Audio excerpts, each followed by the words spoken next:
HQ presented by Jersey Mike's Subs. Pete Prisco has ranked the top 100 free agents, and this is 91 to 99. Leonard Fournette, I believe he was sitting at 100 until J.J. Watt signed with the Arizona Cardinals. Pretty big drop from where he was last season as a free agent. More on that in a moment as we welcome in Pete Prisco. In studio, in the flesh. Pete, you do this every offseason, so just overarching, I mean, how does this year's free agent class compare to others? It's not very good. There's not going to be a lot of talented players, at least top-tier players, on the market. I think when it all kind of fleshes out with the franchise tags and everything, it's going to be a very limited class, Chris. I think there's some good players, and there will be a lot of players. I just don't think the top dollar players are going to be there. Wide receiver, the deepest? It's a good wide receiver class. And here's the problem with the wide receiver class. And you got to use free agency and a draft together. The wide receiver class in the draft is outstanding. So I think ultimately that's going to hurt some of the wide receivers in this market. We're going to see some guys get tagged. I think Allen Robinson will be one guy who gets tagged. I think Chris Godwin will get tagged. But the other guys who don't get tagged, they might get hurt by the fact that there's a lot of good wide receivers in the draft. Okay, he ranked him 1 to 100, and we're going to kind of work our way backwards and start at the bottom of the list. Leonard Fournette, number 99. Where did you have him last offseason? I feel like he was top 15. Well, he wasn't a free agent, remember, though, because he was released by the Jaguars eventually. True. Where would I have had him? Yeah. Probably down here somewhere. I just don't think he's that good a player. Playoff Lenny's was outstanding.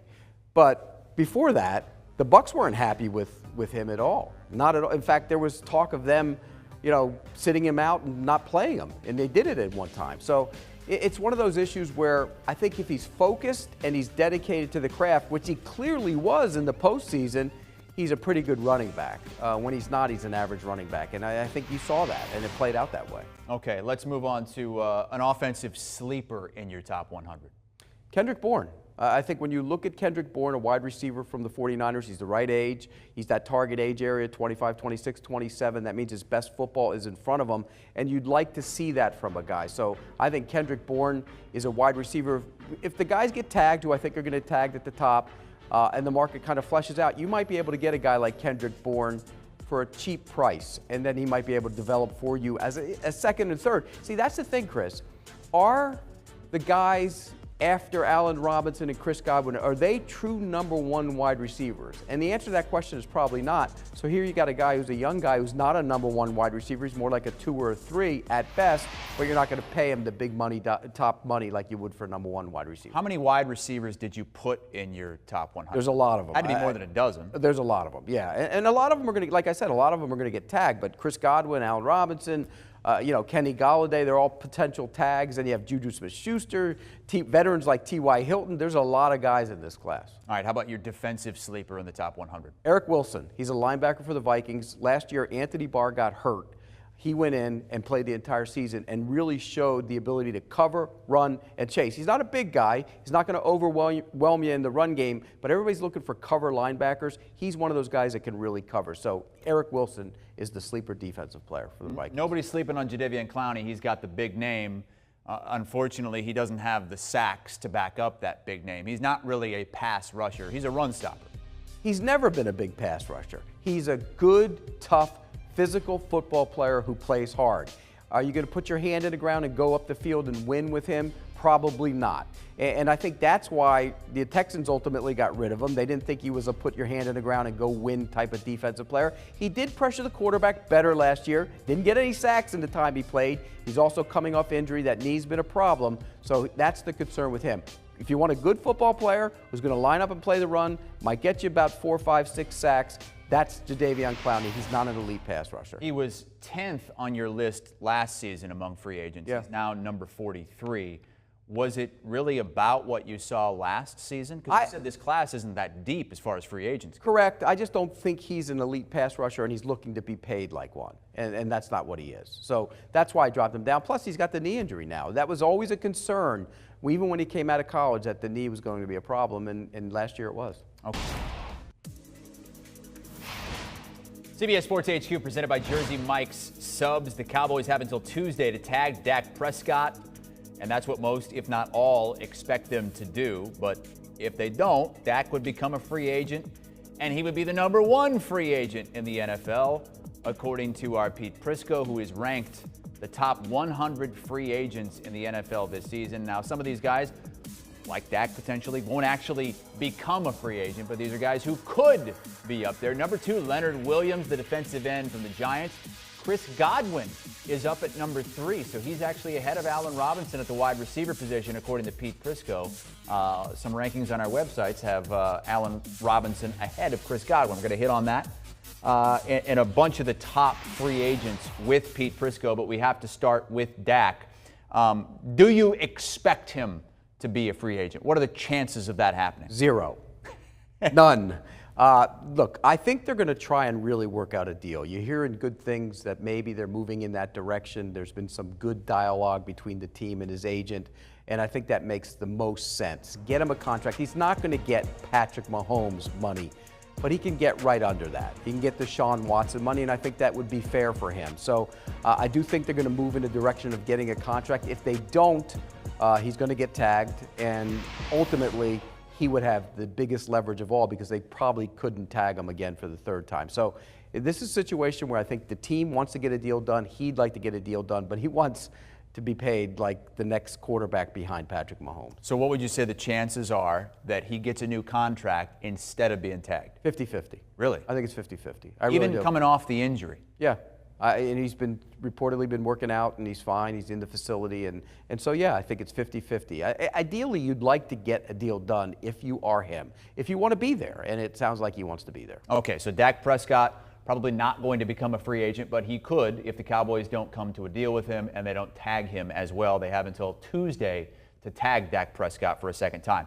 Number 2 on Pete Prisco's list of the top 100 free agents is the top defensive player, Leonard Williams. Yeah, and some people will look at this and say, really? Leonard Williams that high? And if you go back and watch his tape from a year ago, he was fantastic.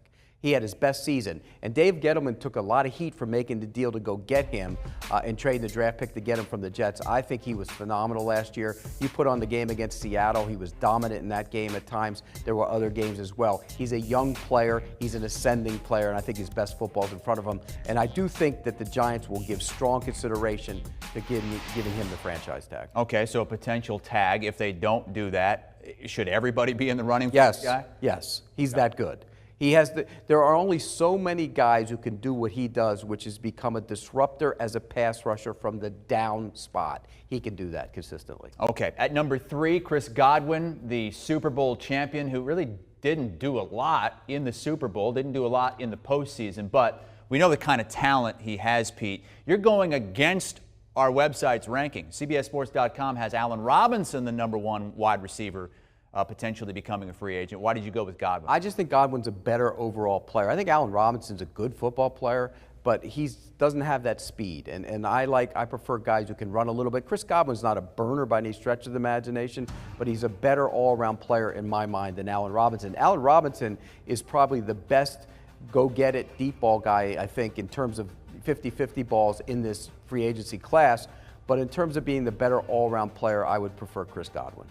Both those guys with the potential of being tagged, and I think Godwin and Robinson. I think both will be tagged. I think the Bears will be wise enough to tag Allen Robinson. He won't be happy, but they're going to tag him. And I think that Chris Godwin will get tagged, and they'll allow Shaq Barrett to hit the market. Why do you think he wasn't much of a factor in the postseason? Well, I think he dropped some passes. Remember, he didn't drop balls at all during the regular season, and for some reason in the postseason he started dropping passes. Okay, moving on to some other what do we have here? Other wide receivers in the free agent class. It's a really deep class behind Godwin and Robinson. I mean, you can go all the way down 10 deep, and you can find guys to really help you. Well, you also have Kenny Golladay, who's right there, and the question is, do the Lions tag Kenny Golladay? You hear differing opinions on whether they will or they won't.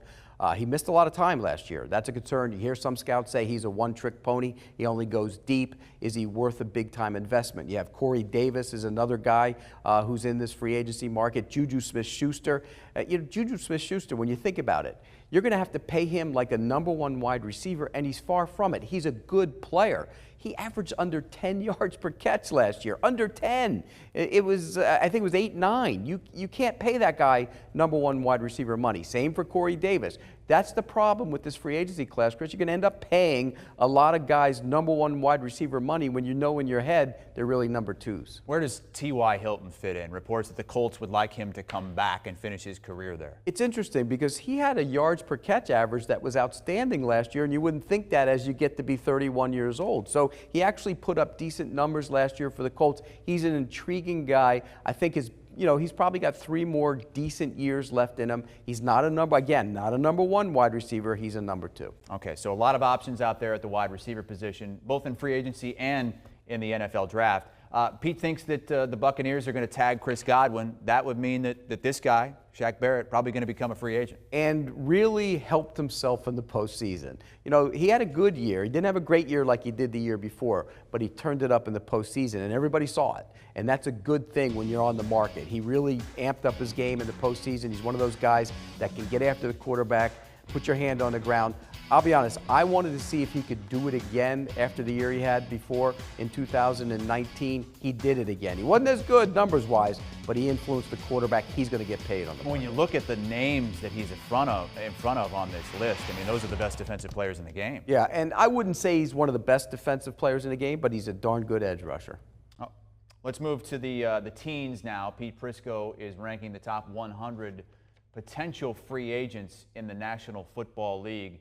And he said it's not the deepest class out there. It's not a great free agent class. But what could you find here in the teens, Pete? Well, I think if you're looking for an offensive lineman, I think Corey Linsley's an interesting guy at 16 for the Packers, one of the best centers in the league. They have cap issues. They don't know if they'll be able to bring him back. There's 2 Bengals on that list. Carl Lawson, who's a young, rising defensive player, had a ton of pressure last year for the Bengals, and William Jackson, who missed his first year, came back in his second year, and looked like a future all-pro player, kind of tailed off a little bit, but the talent is still there. And then Romeo Okwara is an interesting guy, and people will say, well, that's way too high for him. He had 10.5 sacks last year. He's 25. He's the target age. Bud Dupree would be higher on the list, but the Achilles, the injury he had last year really hurts him. And then you go down, Melvin Ingram, another guy, no sacks last year, was hurt. And then you have some young guys to watch. Trey Hendrickson. How do they judge him? Career year, 13.5 sacks. But did he benefit from everybody focusing on Cam Jordan? Is he just a try-hard guy? That will be an interesting case scenario for teams looking for pass rush. How about your top-ranked running back? You see Aaron Jones checking in number 22 overall. Yeah, and I think his best move would be to go back to Green Bay. Now, obviously, his best move would be to get as much money as he possibly can, but if the money's equal, go back to Green Bay. I think he fits there. It's a perfect offense for him. He's a dynamic playmaker in both the run game and the pass game, and they use him in so many different ways in Green Bay. So ideally, I think the Packers would like to have him back, and I think that'd be the best spot for him. How do you weigh paying a proven guy who's still young, like Aaron Jones, against drafting a running back? Or even, you got James Robinson, who was undrafted last season, led the Jaguars in rushing, went over 1,000 yards. And this is a good running back class in the draft. And so when you look at it from that standpoint, you can say, okay, we won't pay him, we'll draft one. The problem is Green Bay's now on the verge of being a winning team, Super Bowl team. They were close this year. I think they'll be there again in the end. So do you want to start all over again and bring in a third down back, air back? Because you could play A.J. Dillon. Because Jamal Williams is an unrestricted free agent as well. You could play A.J. Dillon and get away with it from a pounded standpoint in between the tackles, but he's not going to give you that threat coming out of the backfield. So ideally, I would bring back Aaron Jones. Of the top 100, the Bucks, the Super Bowl champs, and the Pittsburgh Steelers with the most players on the list. Both of these teams have 7, and the Steelers are in a real tough spot because they don't have any money to work with. And a lot of these guys are probably okay being let go. And I'll give you an example. Villanueva, the left tackle, has been a good, consistent player for them. But he's not a kid anymore, and he didn't play that well last year. Matt Filer I put on the list because he's got versatility, can play tackle and guard, and has played both, was actually a better tackle. They forced him to play guard last year. Mike Hilton's one of the better nickel corners in the league. And Cam Sutton's a good young corner safety whose team should keep an eye on because he had a really good year last year. How about the Tampa Bay Buccaneers? We saw a trio of those players, I think, in the top 15 of your top 100. Yeah, and they have some decisions to make, but I think the lure of trying to go for it again will attract some of those guys back. I think if ideally you'd want to get the most money you could possibly get. Like Levante David. Is Levante David going to go get the big check? He's been paid once already. Does he want to stay there and play next to Devin White and be one of those guys that's going to be around for another Super Bowl run? I think Gronkowski Gronkowski and Antonio Brown are slam dunks to go back. I would believe that Ndamukong Suh for 1 year will probably go back as well. What do you think about LaShawn McCoy saying Tom Brady could play 4 more years? I don't doubt it. I really don't. And remember, everybody buried him in December. Remember that? Yeah. There were a lot of people out there who said he's done, he's finished, he can't throw the deep ball. They buried him. The guy just keeps proving everybody over and over again that they are wrong. He's been buried 5 or 6 times. He's like a cat. Just keeps coming back, looking for an 8th ring this upcoming season. Pete Prisco's list of the top 100 free agents available on CBSSports.com. You can also hear Pete. What's in your contract? You have to go on once a month on the Pick 6 Pod with Will Brinson. Oh, Pete on today on the Pick 6 Pod with Will Brinson and company. Check it out.